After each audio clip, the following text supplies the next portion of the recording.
ભાઈ વગરની બહેનની સત્ય ઘટના। ભાઈ વગરની એક ગરીબ બેનનો દીકરો મામાને ત્યાં જવાની હઠ પકડે છે, કેમે કરીને માનતો નથી। આખરે રેડિયો પર હેમુદાન ગઢવીનું ગીત સાંભળીને માં તેના દીકરાને કહી દે છે કે આજ છે તારો મામો। અને મામાના કંઠ વચ્ચે આંટા મારતું એ અબોધ બાળક કિલકારી ઉઠ્યું, મામાની વાત કેમ ન કરી માં, કેમ કરું ગગા, તારો મામો બહુ આઘો રહે છે ઠેઠ રાજકોટમાં, તો આપણે રાજકોટ જઈએ માં, હું એને કાગળ લખું પછી જાશું। મામાનું નામ તો તને આવડે છે ને? હા બેટા, એનું નામ હેમુદાન ગઢવી છે। તે ગઢવી તો આપણે છીએ ને હેમા? હા દીકરા, માટે તો તારો મામો થાય ને। અને પછી છોકરાએ મામાને કાગળ લખવાની રઢ લીધી। ગામનો સોરો કાર્યક્રમ પૂરો થયો અને પત્રોના જવાબ પછી આકાશવાણી રાજકોટનું સરનામું બોલાયું। બાઈએ હૈયા હામ રાખીને વળતા દિવસે વેપારીની દુકાનેથી પોસ્ટ કાર્ડ લઈને હેમુભાઈ ગઢવીના નામે કાગળ લખ્યો। હેમુભાઈ, મારે અને તારે આંખની ઓળખાણ નથી, છતાં મેં તને મારો ભાઈ કરી માન્યો છે। જન્મ દખણી છું, ન ભાઈ છું, બાળત્યાથી બળેલ છું, મારે કોઈ ઓથ કે આધાર નથી। અને મારો એકનો એક દીકરો ઘણા સમયથી મામાનું નામ ઝંખતો હતો, ન ભાઈ એવી હું એને મામો ક્યાંથી લાવી દઉં ભાઈ? આથી મેં મામા તરીકે તારું નામ દઈ દીધું છે।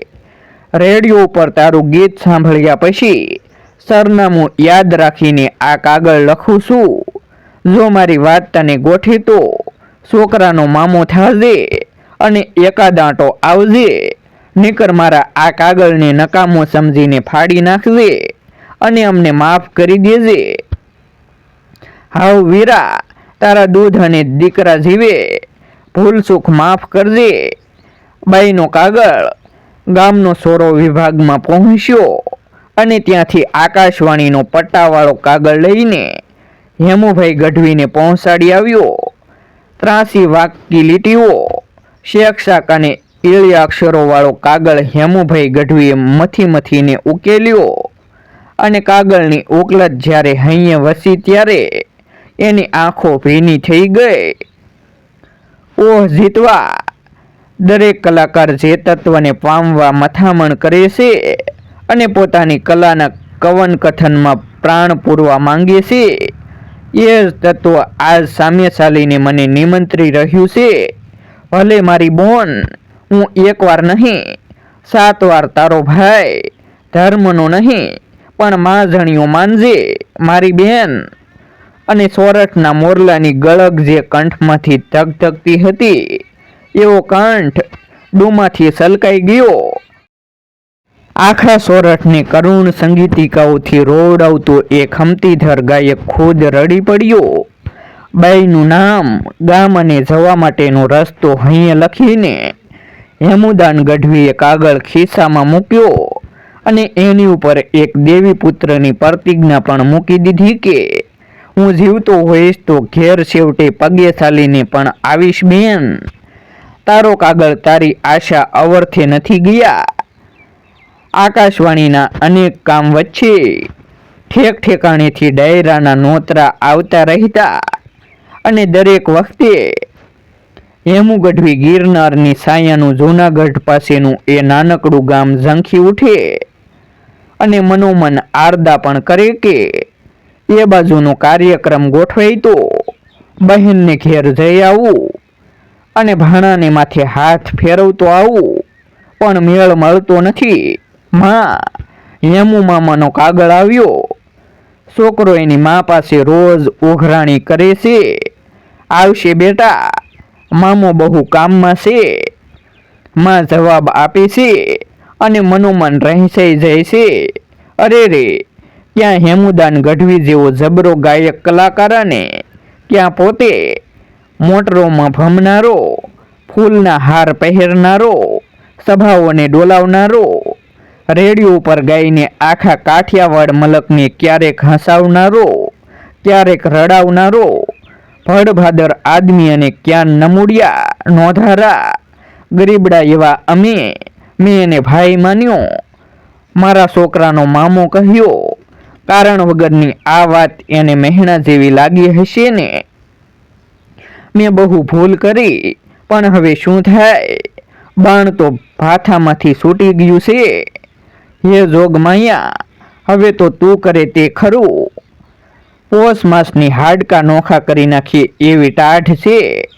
રાતના 2 વાગ્યાનો સુમાર છે.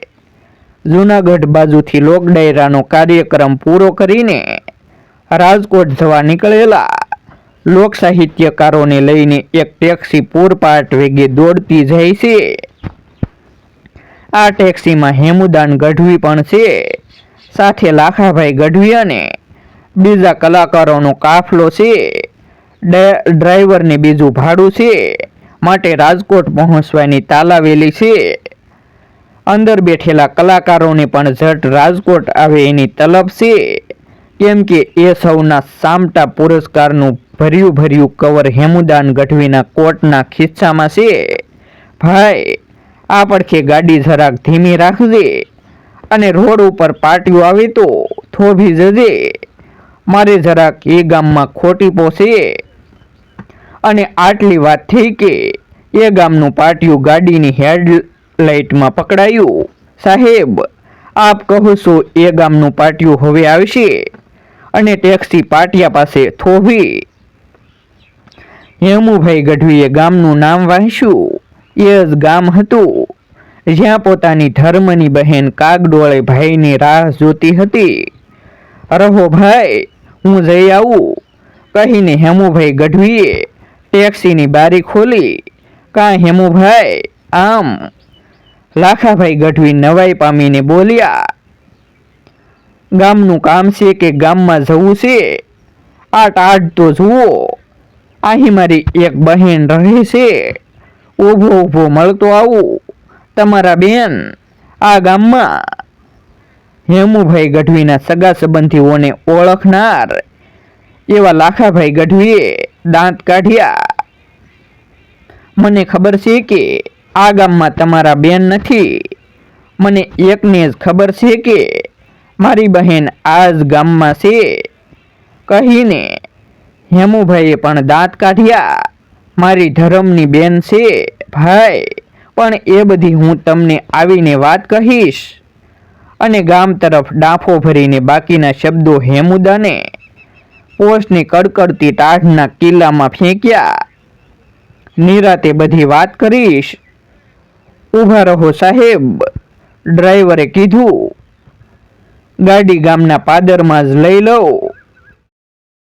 હેમુભાઈ આકાશવાણીનો કર્મચારી, પણ કંઠથી આખા કાઠિયાવાડને ઘેલું કરનારો ધુઆધાર ગાયક.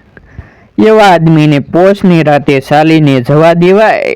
અડધી રાતે સાવ અજાણ્યા સ્થળે. ડ્રાઈવરે ગાડી ગામના પાદરમાં લીધી અને હેમુભાઈ ગઢવીએ સલાંગો મારી. નક્ષત્રોના આશા ઉજાસે અને અણસારે હેમુભાઈ ગરીબડી એવી બહેનનું ખોરડું ફંફોસતો જાય છે.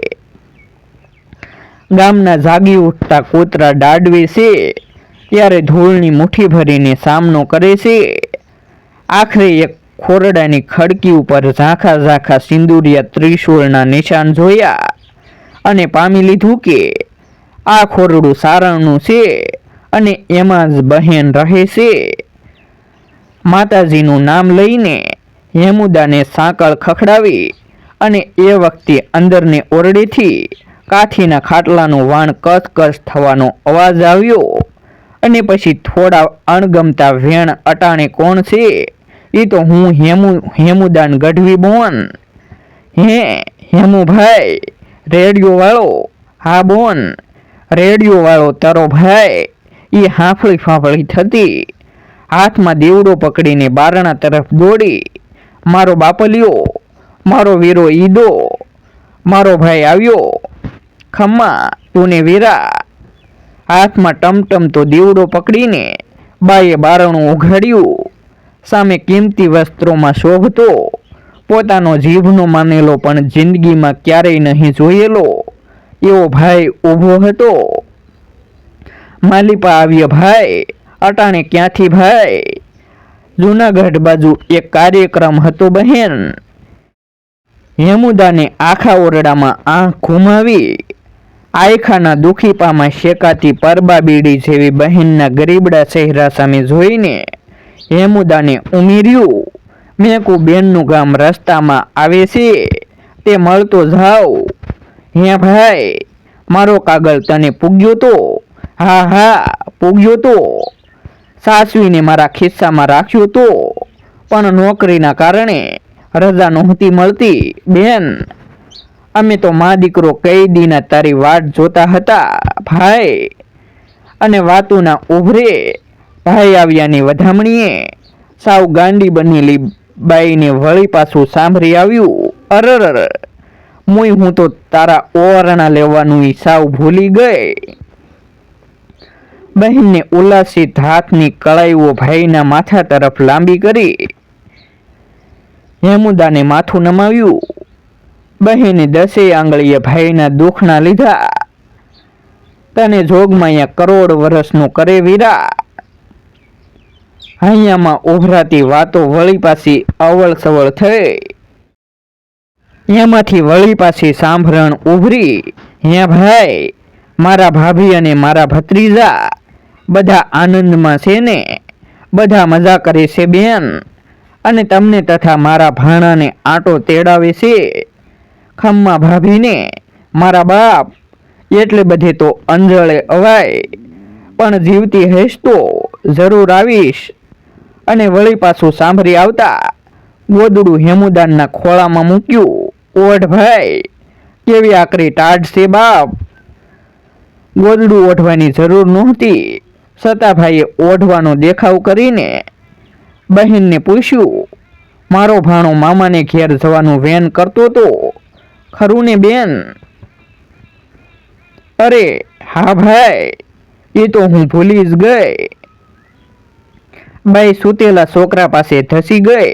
લે એને જગાડું, મારો તો જીવ ખાઈ જાય છે હું. પછી એક દી મેં અમારો રેડિયો ચાલુ કર્યો અને મારા ભાગ્ય જાગ્યા. તારું જ ગીત ગવાતું હું ભાઈ. ઓલ્યું કાનુડે કવરાવ્યા ગોકુળિયામાં કાનુડે કવરાવ્યા. પીટડિયો ગીત સાંભળીને એવો તો રાજી થયો કે બધા વેન મૂકી દઈને સાંભળવા બેસી ગયો. ગીત પૂરું થયું. ગામના સોરાનું સરનામું બોલાયું. મેં તો ઠાકર કહીને તને કાગળ લખ્યો. ઘડીક તો મૂંઝાતી હું થયું કે આવો મોટો માણસ, પણ શું કરું? મારે ભાઈ નહીં, મા બાપ નહીં, અરે કોઈ નહીં. અને છેવટે રંડાપો મળ્યો. ક્યાંય નાખી નજર પોગતી નહોતી ભાઈ. અને છોકરો મામાનું નામ ઝંખ્યા કરે કહીને બાઈએ આવેલા આંસુ લૂસ્યા અને છોકરાને જગાડ્યો. જાગ્ય ભઈલા, તારા મામા આવ્યા, જો અહીં બેઠા. અને મામાનું નામ સાંભળતા સ્વપ્ન પ્રદેશમાંથી છોકરો બેકળીને બેઠો થઈ ગયો. કોઈ રઢિયાળા ચિત્રને જોતો હોય એમ રૂડા રૂપાળા ચોખા ફૂલ જેવા મામાને બાઘી આંખે જોઈ રહ્યો.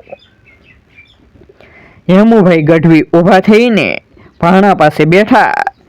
એના માથા પર વાંસામાં હાથ ફેરવ્યો. ભાણા, તને મારું કયું ગીત ગમે છે? કાનુડે કવરાવ્યા મામા. છોકરો ટપ દઈને બોલી ગયો. વાહ વાહ, પણ ભાણા તું માને કવરાવ્યા કરે છે. જો આજથી બંધ હું માને કવરાવીએ તો પાપ લાગે ભાણા. હવે હું આવી ગયો, વળી પાછો આવીશ. હું જ તારો મામો છું, સમજ્યો?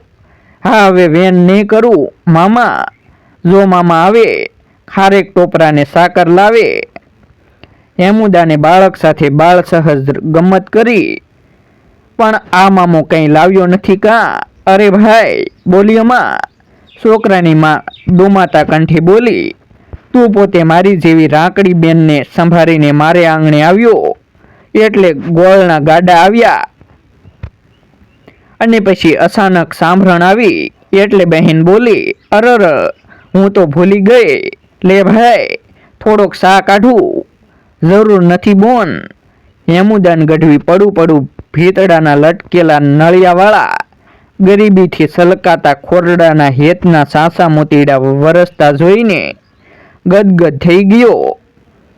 બેનને પોતાના સમ દઈને સા કરવાની ના પાડી અને આટલી વારમાં એને પણ સાંભળી આવ્યું કે ગામને પાદર ટેક્સી પોતાની રાહ જોઈએ છે. પણ નીકળતા પહેલા ધરમની આ બહેન અને ભાણા માટે માસ 2 માસની સણિય નાખતા જવાનો મનસૂબો થઈ આવ્યો. 50-100 રૂપિયાની નોટ કાઢીને જો આપીશ તો નહીં જ લે. એટલે જ ઊભા થતા ભાઈએ કહ્યું, બેન હવે હું જાઉં, પાદરમાં મોટર મારી રાહ જોઈએ છે અને જો તું અને મારો ભાણો રાજકોટ મારે ઘેર જરૂર આવજો. છોકરા અને તારા ભાભી બહુ રાજી થશે. અને પગ ઉપાડ્યો. ખડકી આવી એટલે કોટના ગજવામાંથી સફેદ કવર કાઢ્યું અને બેનના હાથમાં થમાવતા કહ્યું, મારા ભાણાને ધોતલીના દઉં છું બેન, ના પાડો તો ભાઈના સમશે. અને ખડકી સુધી મા સાથે આવેલા ભાણાના માથા પર ફરીથી હેતાળવો હાથ મૂક્યો અને પગ ઉપાડ્યો. બાઈએ કવર ખોલીને અંદર નજર નાખી. જન્મારામાં જેના દર્શન નહોતા થયા એવી 100-100ની નોટો જોઈને બાઈના મોંમાંથી શેષ જેવો સાદ નીકળી ગયો. ભાઈ, હેમુભાઈ, આટલા બધા રૂપિયા ન દેવાય બાપ, ઊભો રહે ભાઈ. પણ ભાઈ તો નાનકડા એવા ગામની બજાર સલાંગથી પૂરી કરીને ટેક્સી પાસે પહોંચી ગયો હતો. આવી ગયા હેમુભાઈ.